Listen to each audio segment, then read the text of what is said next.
Faleminderit, kryetare, të nderuar anëtar të PQK-s, Kuvendi qëndron edhe në këtë seancë parashtrimet e paraqitura me shkrim para gjykatës kushtetuese dhe në këtë diskutim do fokusohemi në disa nga çështjet që janë trajtuar ose që lidhen pikërisht me objektin e kërkimit të Kryeministrit të Shqipërisë trajtuar gjykatës kushtetuese. Kuvendi vlerëson se vendimi i GKK-s është ku ka vendosur pezullimin, vazhdimin e pezullimit të ushtrimit të detyrës të zëvendës kryeministrit dhe ministrit të infrastrukturës e energjisë janë nxjerrë në kushtet e ndalimit kushtetues.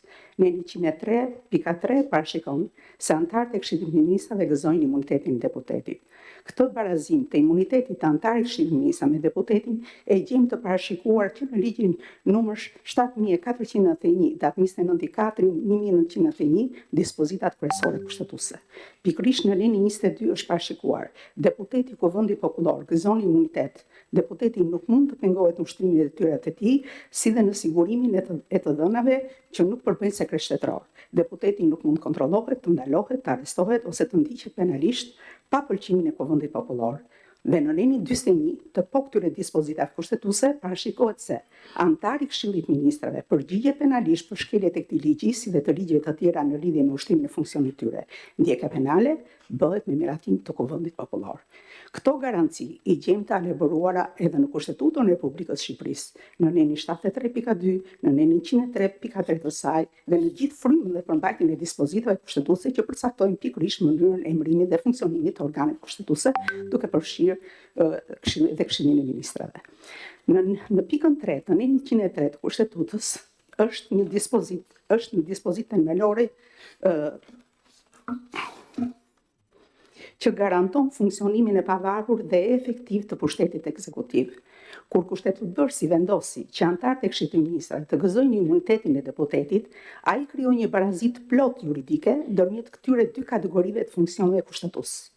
Kjo barazi nuk është privilegj personal që u jepet individëve, por është një garanci institucionale që synon të mbrojë ekuilibrin kushtetues dhe pavarësinë e pushteteve. Në 73 i Kushtetutës parashikon se deputeti nuk mund të arrestohet, as i nështrohet kontrolli personal pa miratim para prak kuvendit. Kjo garanci kushtetuese synon të mbrojë pavarësinë funksionale të deputetit dhe të garantojë që ai mund të ushtrojë mandatin e tij pa frikën e ndërhyrjes pa drejta nga pushteti gjyqësor apo ekzekutiv. Por kjo garanci nuk do ishte mjaftueshme nëse deputeti, edhe pse nuk arrestohej pa miratim kuvendi, mund të pezullohej nga detyra nga një gjykatë. Pezullimi nga detyra do ikë sepse deputeti do pengohej në ushtrimin e funksionit dhe mandatit të tij. Për këtë arsye, mbrojtja e deputetit nuk mbaron me nenin 73 të Kushtetutës, por përfshir në gjithë kuadrin legjislativ dhe legjislacionin procedural penal, duke zbatuar dhe konkretizuar garancitë kushtetuese të parashikuar nga neni 200 të parashikuar dhe në nenin 242 të Kodit Procedurës Penale, ndalimin e pezullimit nga detyra të personave të zgjedhur sipas ligjit elektoral. A përfshihen ministrat në këtë kategori mbrojtje? Kuvendi vlerëson se ky përjashtim duhet lexuar në ndritën e nenit 103.4 të Kushtetutës.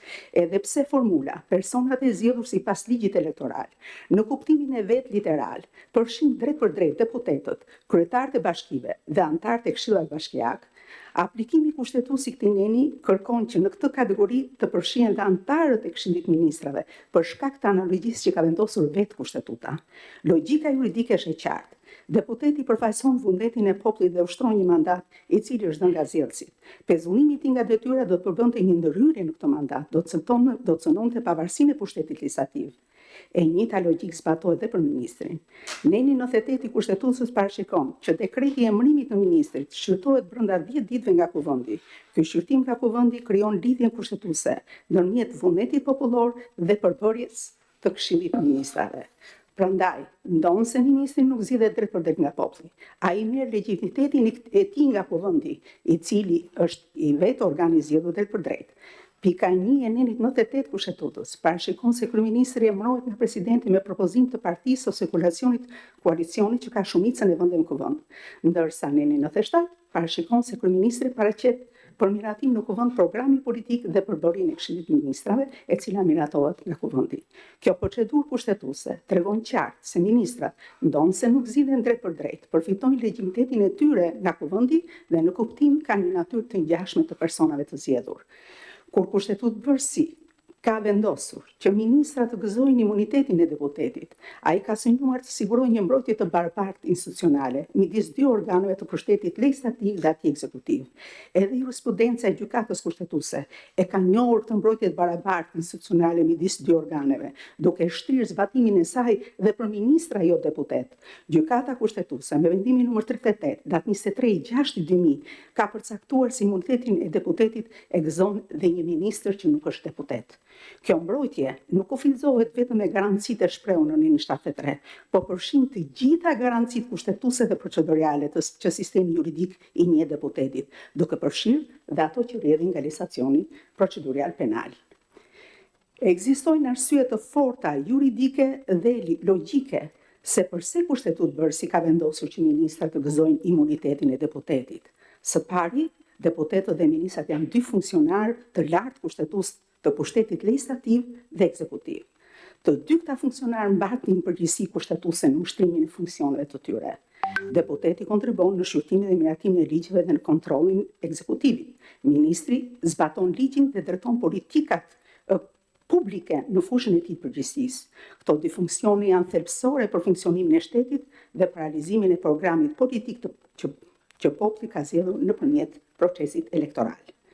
Nëse deputeti mbrohet nga pezullimi, nga detyra për të garantuar ushtrimin e mandatit të tij pa ndërprerje të padrejta, atëherë e njëjta logjikë zbatohet edhe pa ndërprerje, e njëjta logjikë zbatohet edhe për ministrin.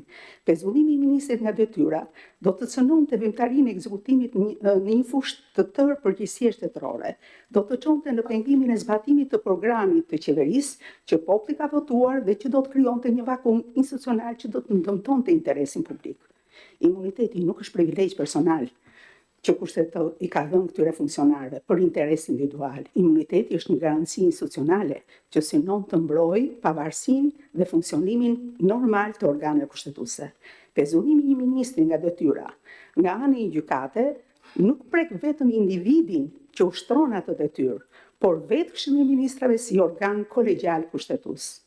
Për këto arsye, Neni 242 e Kodit Procedurës Penale e interpretuar së bashku me Ninin 103.3 dhe Ninin 73.2 të Kushtetutës çon në përfundimin e domosdoshëm se ndalimi i pezullimit nga detyra zbatohet si për personat e zgjedhur edhe për ministrat. Në të kundërtën, Neni 103.3 e Kushtetutës do mbetej një dispozit pa përmbajtje praktike për sa i përket garancive procedurale, gjë që do të ishte në kundërshtim me parimin e efektivitetit të vetë normave kushtetuese.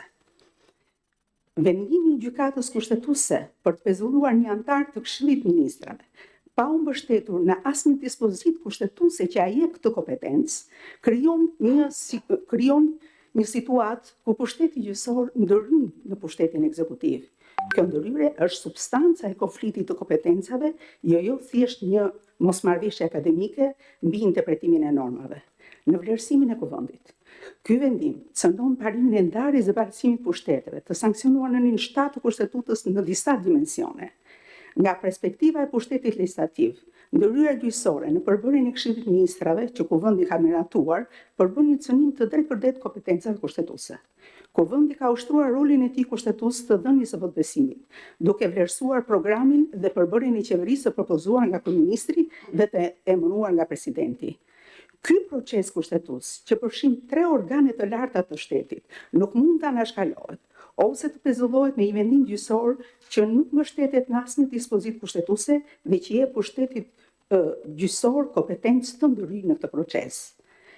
Nga perspektiva e pushtetit ekzekutiv, pezullimi i një ministri krijon një situatë ku pushteti gjyqësor ndryn drejtpërdrejt në funksionimin e organeve të larta të ekzekutivit kushtetues. Kushtetuta në Ninin 95 parashkon se Këshilli i Ministrave përbëhet nga kryeministri dhe ministrat dhe ushtron çdo funksion shtetëror që nuk është dhënë organeve të tjera shtetërore ose të qeverisë vendore. Pezullimi i një antari të këtij organi kolegjial ndikon drejtpërdrejt në aftësinë e tij për të marrë vendime në fushën e përgjegjësisë së ministrit pezulluar, duke krijuar një pamundësi faktike në ushtrimin e kompetencave kushtetuese të Këshillit të Ministrave. Vendimi i GJK-s shkel parimin e balancimit, duke krijuar një situatë ku pushteti gjyqësor në ushtrimin e kompetencave të tij procedurale, ndërhyn në mënyrë disproporcionale në funksionimin e dy pushteteve të tjera. Kjo ndërhyrje nuk mund të justifikohet thjesht me nevojën e jetimit penal, pasi kushtetuta ka parashikuar garanci të veçanta procedurale për funksionarët e lartë shtetëror, pikërisht atë për të mbrojtur funksionarin e organeve kushtetuese nga ndërhyrjet që mund të paralizojnë vimtarinë e tyre. Interpretimi i pikës 3 të 103, sipas cilit ministri nuk mund pezullohet nga detyra, është i vetmi interpretim që është në harmoni të parimit të ndarjes pushteteve. Vendimi gjykatës për pezullimin që pezullon zëvendës kryeministrin dhe ministrin e infrastrukturës krijon një situatë juridike që bie në kundërshtim me kompetencat që kushtetuta i ka njohur kuvendit në procesin e formimit dhe funksionimit të Këshillit të Ministrave. Kjo ndërhyrje manifestohet në disa aspekte themelore që prekin drejt për drejt rolin dhe autoritetin e kuvendit si organ kushtetues. Së pari, duke vendosur pezullimin e ushtrimit të detyrës së një antari të Këshillit të Ministrave, vendimi i gjykatës krijon një situatë faktike që është në kundërshtim me vendimin e kuvendit që ka dhënë votbesimin. Kur kuvendi në zbatim të nimit 97 të kushtetutës ka vendosur të miratojë programin dhe përbërjen e Këshillit të Ministrave, ai ka ushtruar një kompetencë kushtetuese ekskluzive, e cila nuk mund të pezullohet ose të anashkalohet nga një organ tjetër, përfshirë edhe organin e pushtetit gjyqësor. Kushtetuta nuk parashikon asnjë dispozit që i jep pushtetit gjyqësor kompetencë për ndërhyrje në përbërjen e Këshillit të Ministrave të miratuar nga kuvendi, përveç rasteve kur vetë kushtetuta e ka parashikuar një procedurë të tillë. Së dyti, pezullimi i ushtrimit